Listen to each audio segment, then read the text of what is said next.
Hi mga silingan, maayong adlaw. Happy Tuesday! Oh my God, it's a beautiful day here in Maine. Sunny siya. And then, nako dahil sa baybayon. Pero medyo cold pa siya. Pero hapit ng spring. I mean like, it's springtime probably.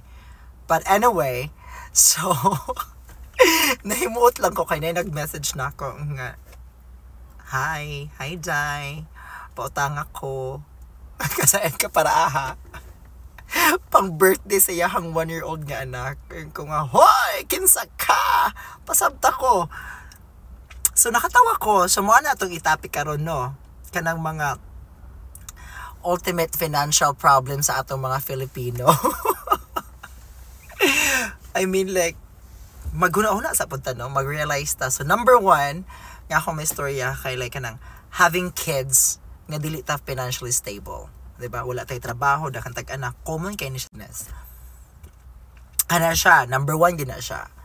Nga, kuan problem. Tapos ay kanang mangutang bitaw ka. Kay para na kay panghanda. O diba? Para one day millionaire, niya pagkaugma kay nagkapuliki, way kabayad.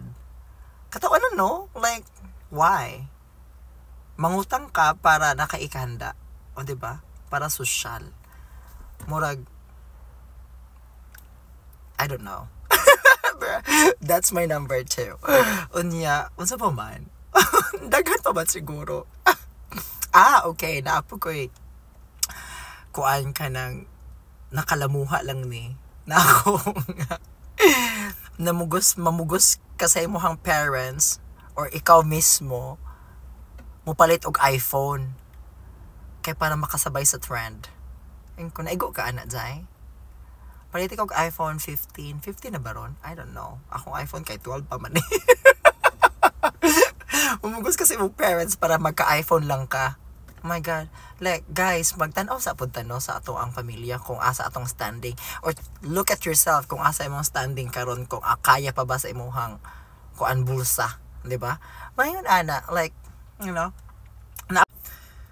hunya kinin ambot kapila na ni basta kini pud siya nga realization kanang buhaton ni mog emergency fund imuhang ginikanan, di ba?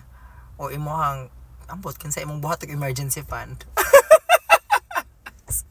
Buhatog emergency fund di imong ginikanan kana na kay pamilya mo duol kasi imong pamilya mo bayad kasi mo mama kay man nagkasakit si kuan inay nana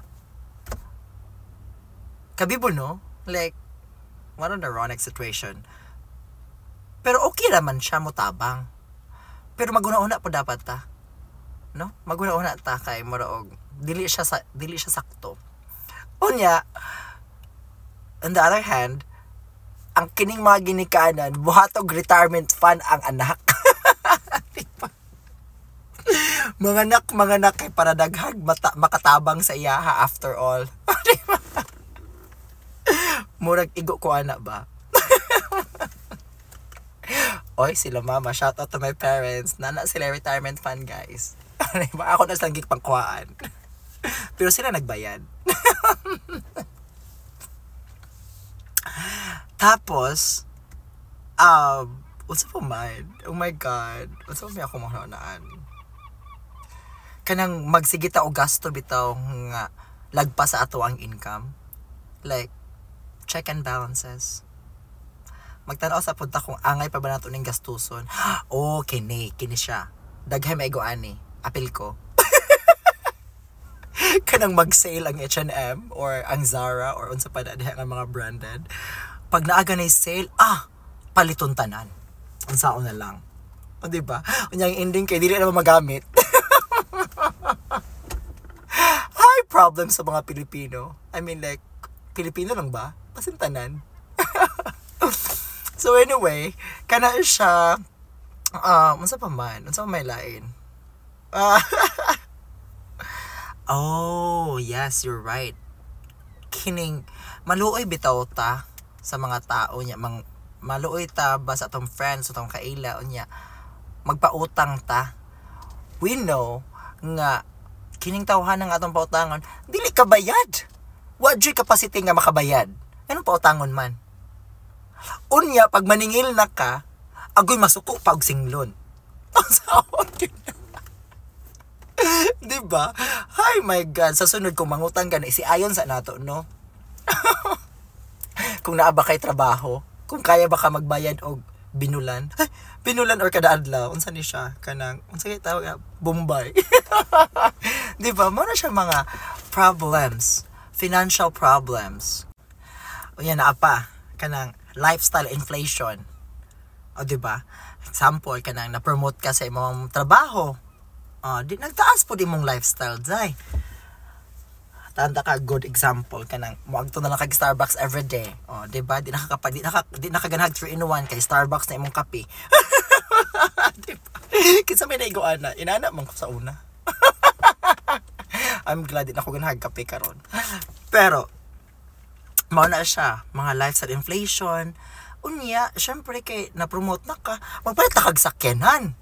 Kay para aron ingnon, di ba? Para, nakaangat-angat na sa buhay. Pero dahil nagtagilid na imuhang financial, dahil nagtagilid na imong bangko, hapit na ka ma-overdraft. Di ba? Maguna-una sa siguro tadaan, no? Kung angay ba nato siyang paliton, there are things that do we really have to buy this? Do I really need it? Ngayon na ba? Itaw, mag-check and balances ta sa atong income ug expenses. Magbuhat siguro ka og budgeting day, magtuon ka og budgeting kay maglisod kay na siya. Nga dungagan pagid sa imong mga bisyo, manigarilyo ka, mainom pa ka. Agoy, pastilan kadaghan. 'Di ba? May unsa kung may lain. Napakinahuna-unaan. Kay mura kini po maglaag-laag, makisabay sa uso, mag-travel ag tutag Boracay, tutag Palawan and everything. Day. Okay ra jud na day, barato kasabot jud ko, barato lang ticket. Paabot ba naman ang Boracay ug Palawan day, mahal ba dito day? I've been there many times. Mahal dito. Siguro mga 10,000, 15,000. Kana, pero priority ba na siya? Diba, labi na og na kay mga anak. Please, focus. Kaya naganog anak-anak apil-apil. Nya karon imo ko mangutang ka sa ako para na kay pang birthday sa mong anak. Hoy! Time's up pa, pasabta ko. Diba? Mura og lahi ra kaayo. Magkuanta, maghuna-huna ta ana.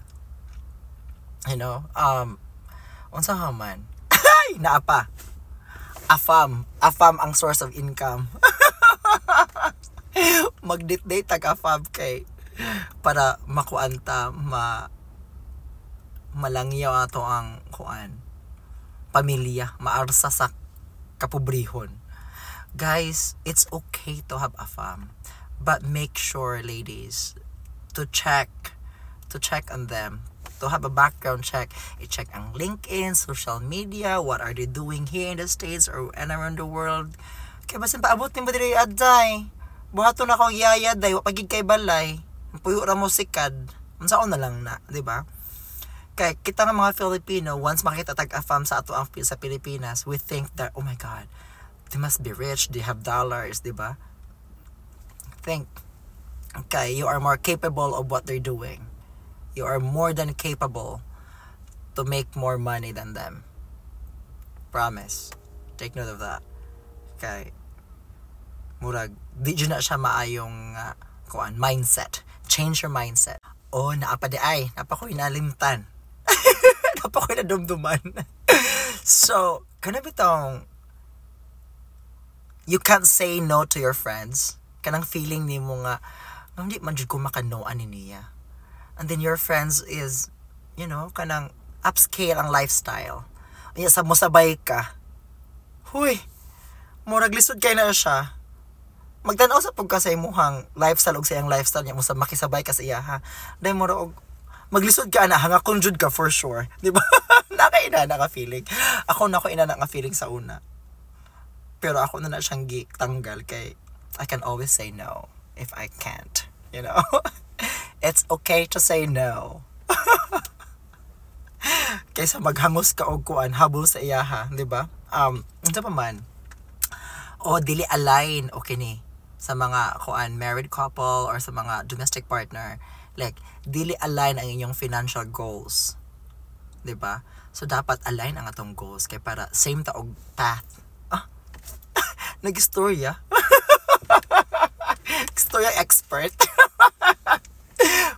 unya, one thing, look up to those more professional in finances. Ask them. Wala ko'y labot kung mag-unsa ka, maglaag ka, maggarbo-garbo ka. Go for it. I'm happy with what you're doing. But please, ayaw pangutang. Kay mo raog. Cool ba kayo na? Oh my God, mga silingan, nahotdan ako kung sa akong istorya. But that's all for today.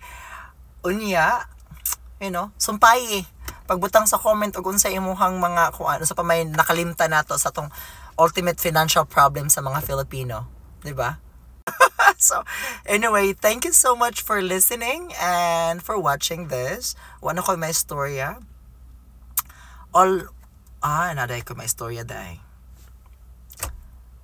For this topic, what I've learned is live simplicity, not duplicity. Alright? Spread love and kindness, everybody.